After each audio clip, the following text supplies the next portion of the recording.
Bien, y como habíamos anunciado al inicio del programa, vamos a estar conversando sobre las elecciones de Estados Unidos, un evento que definitivamente ha acaparado la atención esta semana de medios de comunicación, no solo en Estados Unidos, por supuesto, sino en América Latina y el resto del mundo. Si uno enciende la televisión o la radio, encontrar que hay una amplia cobertura de lo que está sucediendo en el norte del continente americano en estos momentos. El martes 3 se dieron los comicios con pues las particularidades que vamos a estar tratando de comentar a continuación con nuestro invitado del día de hoy, quien es analista, integrante del Centro Latinoamericano de Análisis Estratégico CLAE y docente de la Universidad de Hurlingham, Matías Casiabue. Matías, buenas tardes, ¿cómo te encuentras?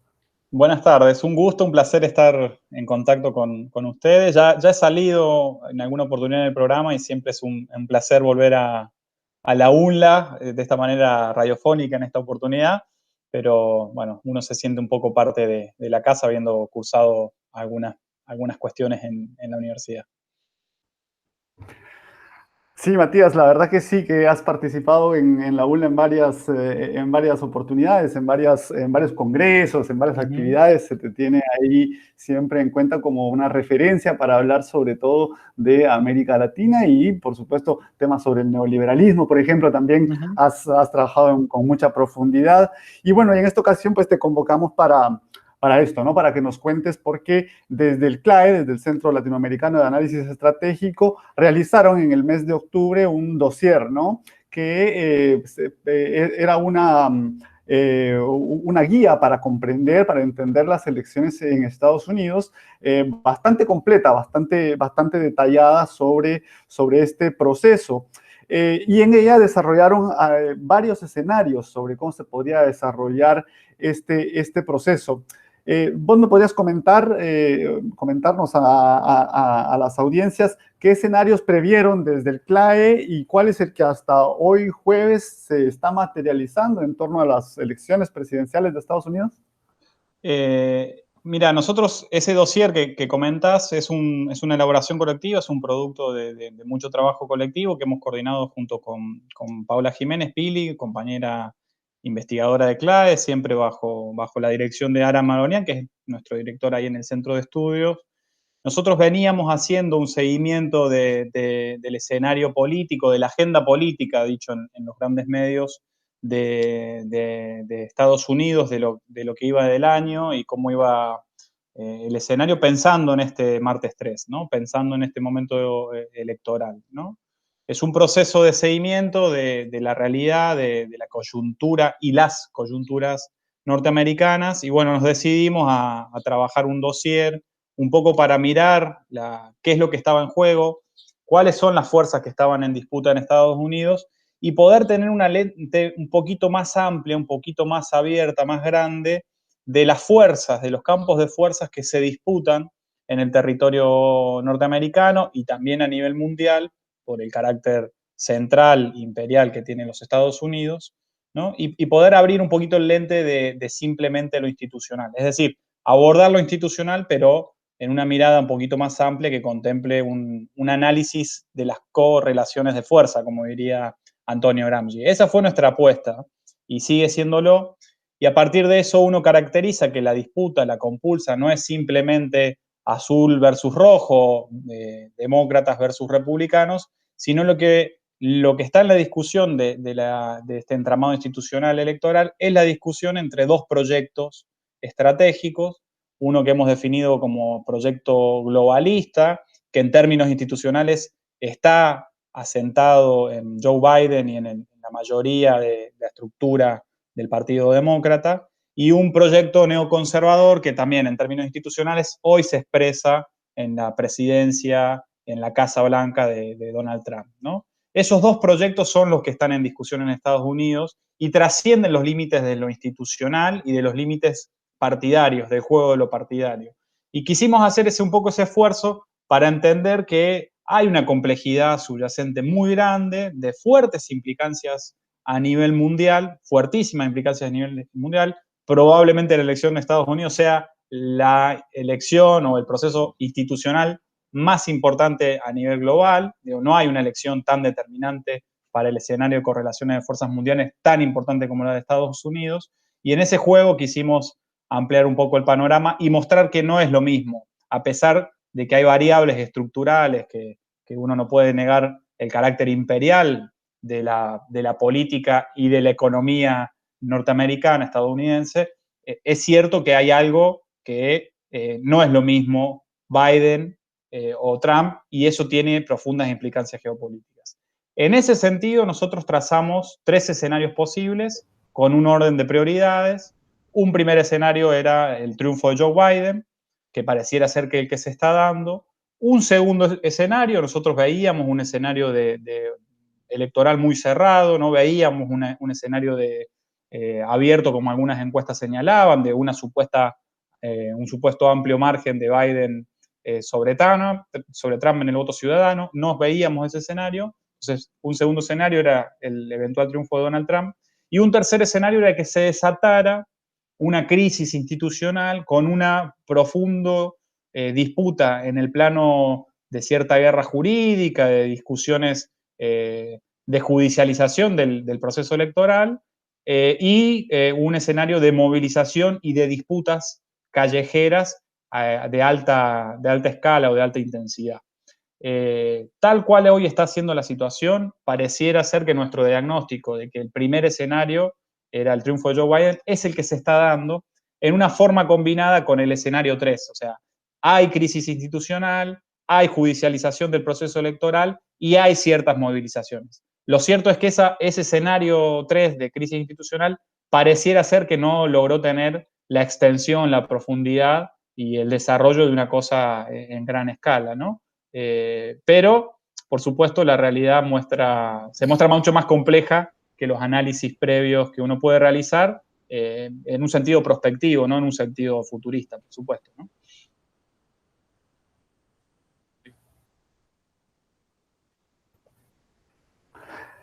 Matías, y bueno, teniendo en cuenta esta combinación de los escenarios que nos estás compartiendo, ¿no? Este triunfo probable de Joe Biden y de esta complejización en términos institucionales, la judicialización o los pedidos de judicializar el proceso electoral, sobre todo por parte de el bloque republicano y de Donald Trump.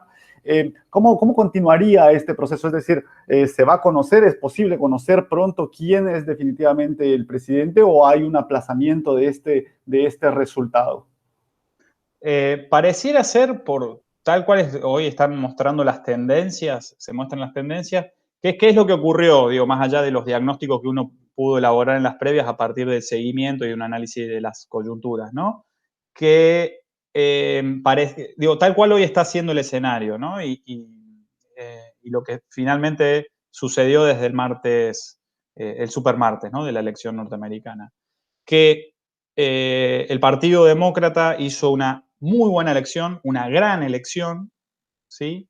Que supo geolocalizar mucho más federalmente su voto, ¿sí? Logró conquistar mayores estados de lo que había hecho Hillary Clinton en 2016, o sea, habla de un trabajo de geolocalización del voto demócrata como no lo había logrado hacer en 2016, ¿sí? Donde el Partido Demócrata gana por aplastante mayoría y ha logrado, sin realizar ningún batacazo en líneas generales, ha logrado tener muy buenas elecciones en estados de color rojo, de color republicano. Me refiero a Texas, me refiero a Florida y me refiero incluso a algunos estados más de la América profunda, del centro, del medio centro estadounidense, ¿no?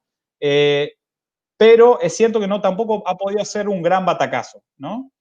Pero sí ha marcado una cosa muy distinta a lo que había Matías, sucedido en 2016 y ha logrado tener y perforar una diferencia en el voto ciudadano de 4 millones de votos. O sea, Biden tiene 4 millones más de votos que Donald Trump, aún con el escrutinio no finalizado, lo cual habla, digo, que en términos ciudadanos es muy difícil de discutir la ilegalidad del proceso electoral más allá de la complejidad de una democracia indirecta y restringida como la que tiene Estados Unidos.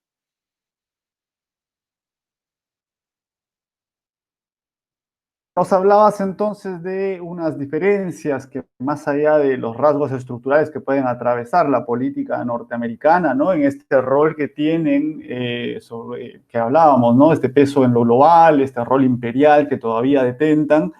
Hablabas de unas diferencias entre estos dos proyectos. ¿Qué diferencias hay, pero sobre todo de cara a América Latina, ¿no? A los procesos que se viven en la región. Es decir, por ejemplo, el apoyo que tuvo en cierto sentido la derecha centroamericana. Pongamos el caso de Guatemala, pongamos el caso de Honduras, con el gobierno de Trump, que habiendo, por ejemplo, llegado en el caso hondureño, ¿no?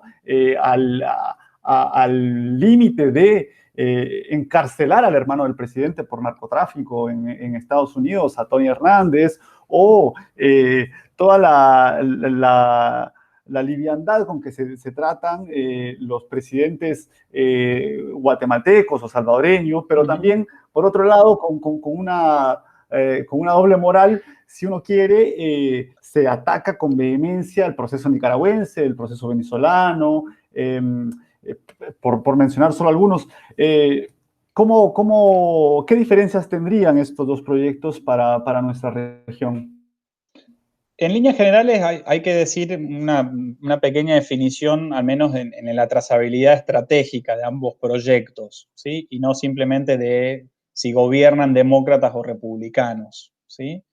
Y en ese sentido, el proyecto globalista apuesta siempre a una estrategia de gobernanza global, ¿sí? A estrategias multilaterales para construir esas gobernanzas, y que implican en América Latina las posibilidades de una negociación en algunos temas centrales de nuestros países, ¿digo? Y en algunas ciertas agendas. En el caso, me refiero por ejemplo al caso de la cuestión migratoria, ¿sí? Generalmente la agenda más multilateral, globalista, promueve, empuja cierto entendimiento con una política migratoria mucho más flexible hacia el interior del Estado-nación norteamericano, y también de ciertas políticas de financiamiento, de extensión de procesos de financiamiento a los países, particularmente el caso centroamericano es muy notable, ¿no? La asistencia financiera de Estados Unidos para generar, entre comillas, políticas económicas de desarrollo que logren contener en términos estructurales los procesos migratorios. Eso, por un lado, me parece que es una agenda notablemente distinta a la del proyecto neoconservador, que apuesta a un unilateralismo como forma de gobernanza, es decir, romper todas las mesas multilaterales de negociación, gobernar el mundo en mucha más soledad y bajo criterios mucho más de una dominación directa y no hegemónica, ¿sí? Con una política de sanciones económicas unilaterales aplicadas al conjunto de los países del globo, y particular en América Latina eso no ha sido la excepción, y con un proceso muy restrictivo en la agenda migratoria. Solo para contarlo, en el año 2019 hubo 800.000 detenidos en la frontera México-Estados Unidos, multiplicando por 6 la cantidad de detenciones que se venían realizando en promedio hasta años anteriores o hasta la llegada incluso de Donald Trump a la Casa Blanca. Eso en una agenda, digo, uno ve la trazabilidad estratégica de ambas visiones de mundo, al fin y al cabo eso es un proyecto de gobernanzas, digo, que esas trazabilidades se ven en lo chiquito en América Latina, en la implementación y en el despliegue de ciertas agendas que hacen al quehacer geopolítico de nuestra región, como la cuestión migratoria. En el caso de, por ejemplo, más Argentina y mirando más los procesos económicos, resulta evidente que el proyecto neoconservador hace de la deuda con el Fondo Monetario Internacional una carta extorsiva para con nuestra política exterior. Eso es evidente a todas las luces, no solamente para Argentina en relación a la deuda con el Fondo Monetario Internacional, sino en relación a los procesos diplomáticos de toda América Latina, que incluso podrían decirse que tienen síntesis en el famoso Grupo de Lima, como coordinadora política alineada a la Casa Blanca de Donald Trump, ¿sí? Mientras que la agenda más globalista no sin decir que puede no suceder, podría estar habilitando una agenda de negociación, de entendimiento, ¿sí? Para, por ejemplo, la deuda argentina con el Fondo Monetario Internacional. Hay que recordar que Estados Unidos es el voto determinante en el Fondo Monetario Internacional en particular, pero también podríamos decir que sucede lo mismo con el proceso de Cuba, ¿sí? Había un proceso de distensión de las relaciones cubano-estadounidenses que terminaron en un fracaso rotundo desde la llegada de Trump a la Casa Blanca en el 2016, digo, que boicoteó todo ese proceso de negociación multilateral, ¿no? O de cierto entendimiento con la isla, ¿no? Me parece que son detalles, son pequeños detalles, pero cuando uno ve la trazabilidad de esos proyectos, se da cuenta que tienen implicancias muy directas en la geopolítica de la región en su conjunto y de los escenarios país a país. Por supuesto que hay temas candentes. El tema de Venezuela es un tema candente que va a requerir, por supuesto, mucho fortalecer un proceso de integración regional para destrabar la situación que se vive ahí. Las primeras sanciones a Venezuela las realizó el gobierno demócrata de Barack Obama, sanciones que fueron multiplicadas exponencialmente por Donald Trump y que explican mucho este fenómeno de, entre comillas, la crisis humanitaria que tiene de fondo en realidad una crisis económica hiperinflacionaria desatada por el bloqueo económico financiero que el país caribeño vive. Entonces, por supuesto, en ese tema, demócratas y republicanos o globalistas y neoconservadores se parecen, pero sí es cierto que hay matices estratégicos que hacen a las posibilidades de otro escenario geopolítico, ¿no?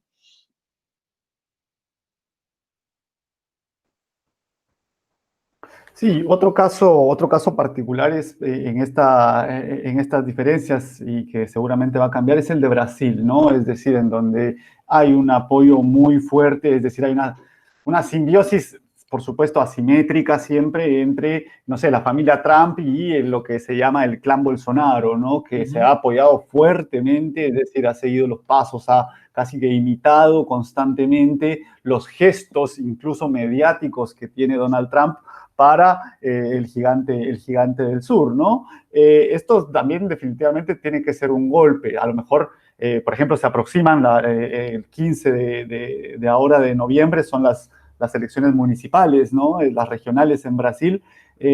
¿Puede tener algún impacto esta elección en cómo se definen esas otras elecciones, Matías? Sin lugar a dudas, yo creo que sin lugar a dudas va a tener impacto. Uno podría decir a modo grosero, digo, hay una lectura que se tiene que hacer desde una dimensión de la estrategia, ¿no? Pero a modo grosero uno puede decir que es el proyecto neoconservador que Donald Trump impulsa desde la Casa Blanca es el mismo proyecto neoconservador que impulsa eh, Jair Bolsonaro desde Brasil. Digo, es el mismo proyecto, es el mismo entramado de intereses, es la misma articulación imperial norteamericana con la trama de intereses económicos y con las correlaciones de fuerzas económicas, políticas y estratégicas que suceden en el territorio de Brasil. Pero hay una orientación estratégica, hay una articulación, tiene que ver con los procesos de transnacionalización del propio capital, lo que estamos diciendo, como fenómeno estructural subyacente, ¿no? Pero las articulaciones son evidentes, o sea, de hecho, los grandes cuadros, que uno incluso podría decir que son los intelectuales orgánicos del proyecto neoconservador, como el caso de Steve Bannon, es el mismo cuadro para Donald Trump para llegar a la presidencia y para Jair Bolsonaro para llegar a la casa de gobierno en Brasilia. ¿Sí? Eduardo Bolsonaro es un articulador estratégico en ese sentido y no por nada ocupa la embajada de Brasil en los Estados Unidos. Y evidentemente el desalojo del proyecto neoconservador de la Casa Blanca va a afectar de sobremanera el desenvolvimiento de Brasil y sobre todo la disponibilidad de las autonomías que Brasil puede tener en su carácter de coordinador, si se quiere, de la geopolítica, sobre todo en particular del Cono Sur, ¿no? Me parece que eso va a resultar evidente. Me han comentado Paula, la otra compañera analista, que en el Financial Times, diario del Reino Unido, estableció que una eventual presidencia de Joe Biden tendría como interlocutor privilegiado en el Cono Sur a la Casa Rosada, a Alberto Fernández, y no a Brasil, lo cual implica de lo deteriorado que van a quedar las relaciones en esos términos, ¿no? En los términos de esas relaciones carnales que el bolsonarismo tiene para con el trumpismo, en una dinámica de una ultraderecha muy articulada en términos globales, ¿sí? Que se conoce incluso como la alt-right o la derecha alternativa. O sea, es un proceso que tiene mucha más carnadura de lo que parece si uno lo ve en términos más superficiales. Así que me parece que eso va a resultar evidente. Incluso, de hecho, esto desde una lectura estratégica, después, por supuesto, los procesos los realizan y los hacen los pueblos, desde una lectura estratégica, el comportamiento pasivo de la OEA en la reciente elección de Bolivia tiene mucha explicación en el evidente cambio de gobierno o en el eventual cambio de gobierno en la Casa Blanca. ¿Sí? Porque si no nos explica el nivel de penetración, influencia, corrupción que la OEA realizó en las elecciones de noviembre del año pasado, de 2019, en la elección de Bolivia, ¿sí? Empujando y promoviendo el golpe de Estado, hablando de fraudes y unas situaciones que después nunca fueron comprobadas y además fueron desmentidas por universidades estadounidenses, europeas y demás. Y ahora, un año después, ese proceso electoral, ese actor que fue central en el golpe de Estado en 2019, de golpe es garante de la elección, ocupa un rol pasivo, no central, se llama al silencio. Entonces, ¿qué es lo que acontece? ¿Hay un cambio en el actor en específico? Si de hecho es el mismo cuadro funcionario, Luis Almagro. En realidad lo que está cambiando, lo que eso expresa, es que estaba cambiando el escenario de correlaciones de fuerza, no en Bolivia, donde está claro que el MAS incluso se hizo más fuerte, sino en el escenario de correlaciones de fuerzas internacionales y regionales ante un eventual cambio de gobierno o un eventual cambio de quién ocupa el Salón Oval en la Casa Blanca, ¿no? Eso es una lectura estratégica mirando, por supuesto, desde arriba para abajo. Ahora, por supuesto, cuando uno mira desde abajo para arriba, ve el pueblo de Bolivia recuperando protagónicamente su democracia, ¿no? Y eso es una variable que siempre hay que contemplar en la geopolítica, ¿no? Sí, definitivamente hay un cambio y seguramente, Matías, o bueno, es más bien una pregunta, estos movimientos, ¿no? Que vos señalabas, por ejemplo, como la alt-right, a nivel internacional, también van a quedar debilitados, ¿no? Porque habían ido ganando fuerza, ido ganando visibilidad y, por supuesto, ido ganando escaños, no solo en Estados Unidos, no solo en Europa, sino que aún creo que en el caso boliviano, por ejemplo, vemos a un comité cívico pro Santa Cruz el día de hoy todavía intentando oponerse, intentando revertir, pero esto se verá debilitado, ¿no? Seguramente, es decir, si sale Trump, estas voces que son realmente disonantes van a quedar debilitadas. Yo creo que sí, que toda la estrategia es tan central la elección norteamericana en términos institucionales, para las correlaciones de fuerzas mundiales y las disputas entre proyectos estratégicos, donde está el proyecto globalista, el neoconservador, pero que hay otros proyectos en la disputa, digamos, podríamos decir rápidamente el proyecto de la China continental, soberanista, o del socialismo con características chinas, como ellos mismos se autodefinen, o el proyecto de la Unión Europea bajo conducción germánica, o el proyecto ruso de la Unión Euroasiática. Digo, hay una serie de otros proyectos jugando en el tablero mundial. Lo que está claro que el desalojo de Donald Trump es el desalojo de la Casa Blanca, es el desalojo del proyecto neoconservador. Y en ese sentido, todas esas expresiones articuladas estratégicamente en la alt-right o en la derecha alternativa van a quedar debilitadas en todo el escenario regional. Y no solo hay que mirarlo siempre hay que mirar un escenario de multicapas, ¿no? Eso implica ver qué acontece en términos económicos, o sea, qué intereses van a perder potencia en la región, qué intereses políticos partidarios en específico perderían potencialidad, y ahí el bolsonarismo resulta evidente, Y después hay que mirar qué intereses o qué actores políticos estratégicos también van a perder presencialidad, ¿no? Porque hay que mirar que en este momento del desarrollo del capitalismo es muy importante mirar todos los procesos de organización desde el plano de la estrategia o desde una mirada de izquierda nacional o de izquierda regional, podemos decir, de la lucha teórica, ¿no? Y ahí hay que mirar, por ejemplo, la red de usinas de pensamiento, de tanques de pensamiento, la red de think tanks, donde, por ejemplo, todo lo que es la red Atlas es el entramado de usinas de pensamiento del proyecto neoconservador, ¿sí? Donde se articulan, incluso, por ejemplo, en Argentina, las usinas de ideas de Juntos por el Cambio, del macrismo, ¿sí? Eso también va a perder potencialidad, ¿no? Y ni hablar de lo que va a acontecer, yo me imagino también cierta debacle, cierto retroceso de toda la ultraderecha europea, ¿sí? Que había ganado fuertes posiciones en algunos países de Europa Occidental y de Europa Central, ¿sí? Que me parece que van a perder potencialidad, digamos, eso resulta evidente. Y también resulta evidente que ese neoliberalismo en sus dimensiones más salvajes que se expresan en esa ultraderecha, evidentemente han mostrado señales de agotamiento, que los pueblos no están dispuestos a ser conducidos por proyectos de esas características, ¿no? Y muestra una vez más el fracaso estrepitoso del neoliberalismo como propuesta civilizatoria, ¿no? No solo en América Latina, sino a nivel mundial.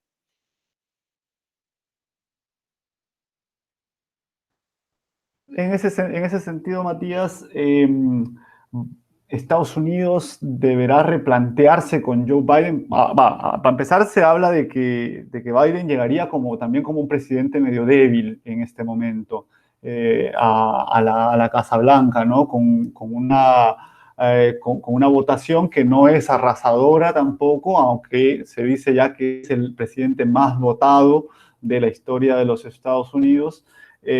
Pero en ese sentido, la pregunta es si va a haber de parte de Estados Unidos, con Biden a la cabeza, un proyecto económico diferente. No estamos hablando, por supuesto, de eso, ¿no? Como el caso chino que mencionabas, ¿no? De un socialismo con características chinas. No esperamos que haya un socialismo con características norteamericanas, evidentemente, pero seguramente tendrá que hacer concesiones. Por ejemplo, en el caso con China en América Latina, ¿no?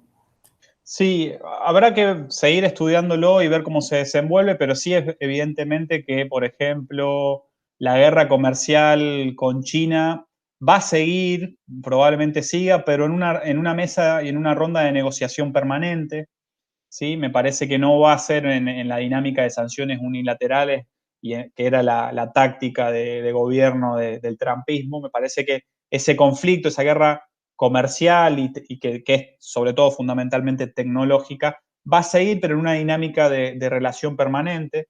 El proyecto globalista es, al mismo tiempo, el proyecto que lanzó hacia los años 70 y 80 la famosa conquista de Asia. El proyecto globalista es la facción del capital angloamericano que desde la City de Hong Kong y de Shanghái promovió la construcción de la China como la fábrica del mundo, ¿sí? De Asia primero, de todo el Asia Pacífico primero, y después de China en particular como la gran fábrica del mundo, ¿sí? Tiene profundas implicancias con el proyecto de la China continentalista, que existe, digo, como tal, un proyecto soberanista e incluso una propuesta hacia el mundo que China realiza, pero ese proyecto siempre tiene una articulación con la facción globalista del capital angloamericano. Va a haber un conflicto subyacente, pero va a haber una dinámica al menos de una negociación y una trata de un entendimiento permanente, porque lo que acontece, ¿no? Todo el complejo tecnológico estadounidense tiene piezas como cadenas de valor que se ensamblan, que se desarrollan, que están asentadas en la producción industrial de China como tal. Y hacia el interior de los Estados Unidos probablemente haya algunas agendas distintas. Hay que ver siempre el manejo de la Reserva Federal, qué va a significar, si la tasa de interés va a servir para inundar de dólares el mundo o para inundar de dólares la economía norteamericana para reactivar el entramado productivo. Joe Biden llega con un apoyo popular evidente, de sectores populares evidentes, que no le van a permitir hacer una política más clásica de liberalización económica plena. Recordemos que la pandemia es una variable central, incluso en la economía norteamericana. Recordemos que la pandemia es el factor central por el cual Donald Trump perdió la elección. Sin la pandemia no se explica la derrota electoral de Donald Trump. Venía mostrando unos guarismos tanto en el plano de la política, habiendo superado el juicio político por el Ucrania Gate, como en el plano de lo económico muy fuerte Donald Trump, y que la pandemia ha sido el factor determinante de su derrota electoral o de su eventual derrota electoral, si lo que estamos viendo en el escenario se llega a confirmar. ¿Sí? Recordemos que, por ejemplo, Estados Unidos pasó en marzo de tener una de las tasas de desempleo más bajas de la historia, alrededor de un poquito menos del 4%, a en abril, o sea, en 30 días, a tener una de las tasas más altas de los últimos 50 años, con casi un 15% de desocupación. Ese crack sanitario desató una crisis económica fenomenal en el territorio estadounidense, y Biden no va a poder desentenderse tan sencillamente de ese proceso. Lo que sí hay que poner en cuestión es si efectivamente Biden, si efectivamente este escenario se confirma con los datos de Nevada, que son al fin y al cabo los que hoy están haciendo falta para la confirmación y la resolución de algunos procesos de judicialización que ha hecho Donald Trump. Si Biden es un presidente débil, primero porque es el presidente más votado de la historia, segundo porque le saca 4 millones de votos ciudadanos a Donald Trump, y ese número no es menor, y tercero porque, a diferencia de Barack Obama, si este escenario se confirma tal cual está ahora, Joe Biden tendría mucho mejores condiciones en el Senado norteamericano. Históricamente la Cámara de Representantes es demócrata y el Senado es republicano. Parece ser que Joe Biden asumiría la presidencia con una especie de empate en la Cámara de Senadores, algo que siempre le hizo falta a Barack Obama para realizar algunas de esas reformas más de carácter social que siempre utilizó como caballito de gestión y de campaña, ¿no? Por caso del tema del seguro de salud y demás. Así que no habría que ver finalmente cómo se dibuja el escenario si Biden efectivamente va a ser un presidente débil. Lo que sí es cierto que la situación económica es de mucha debilidad y eso va a ser un factor de fuerte condicionamiento en ese sentido.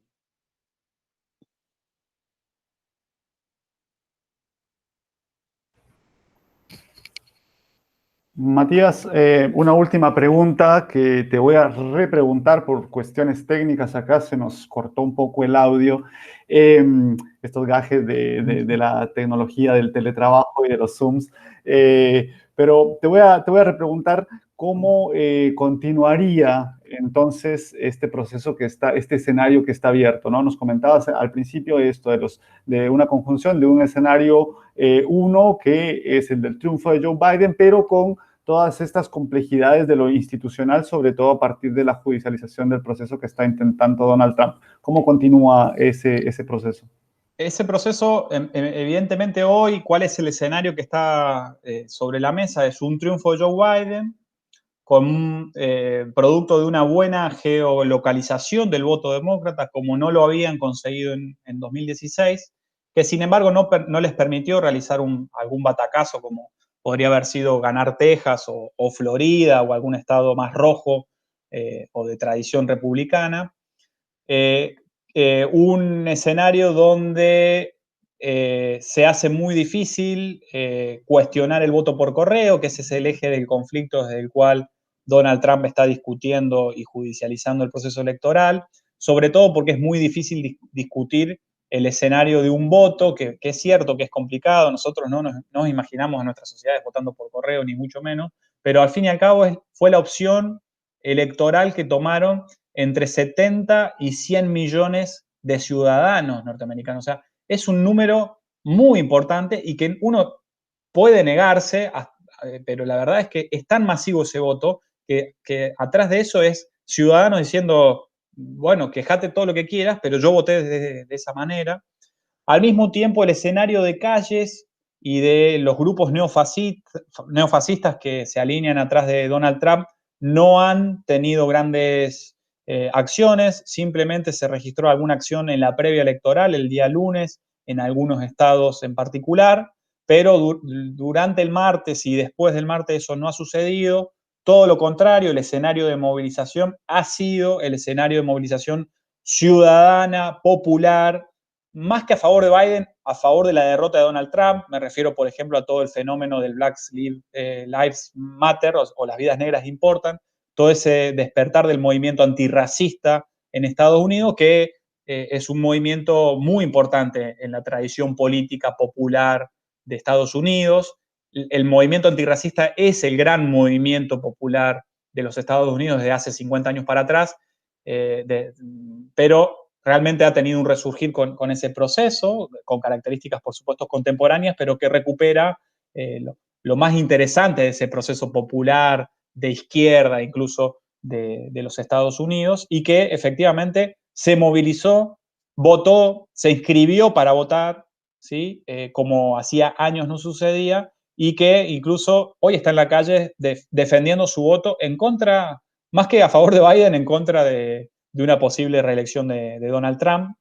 Y además hay que pensar algo que creo que va a ser bisagra si el escenario se confirma, que Donald Trump sería el primer presidente estadounidense desde Ronald Reagan, si no me equivoco, que no gobierna por 8 años, ¿sí? Porque las alternancias existen en Estados Unidos, eso es parte de un sistema institucional muy restringido, muy reducido, controlado y cooptado por esa minoría WASP, o la minoría de blancos, anglosajones y protestantes, ¿sí? Y que la verdad es que la derrota de Trump rompe esa tradición de alternancia de 8 años entre republicanos y demócratas, que lleva décadas de esa manera, y eso va a ser fuente de legitimidad, sin lugar a dudas, para Biden. Biden, que, hay que decirlo, no es un proyecto popular. Biden expresa el famoso progresismo financiero. Él es del estado de Delaware, un estado que es un paraíso fiscal dentro de los propios Estados Unidos. Es conocido como el shopping sin impuestos de los Estados Unidos, ¿sí? Y que expresa las facciones más globalistas del capital angloamericano, ¿no? Él es la expresión certera y clara de ese proyecto globalista que necesitó de la participación ciudadana, de la movilización popular para llegar a la Casa Blanca, y de la pandemia como marco de coyuntura, porque si no, quizás probablemente no lo hubiese hecho.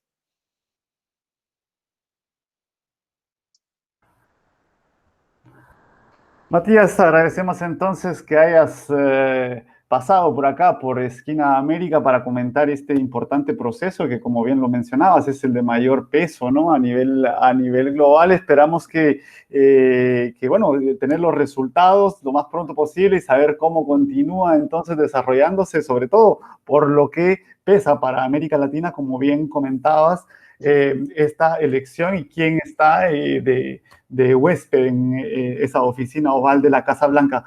Así que, una vez más, agradecerte por tu participación. Gracias, Carlos, y bueno, un placer siempre estar en la UNLA. Bien, continuamos entonces aquí en Esquina América. Quédense, continuamos con un poco de música.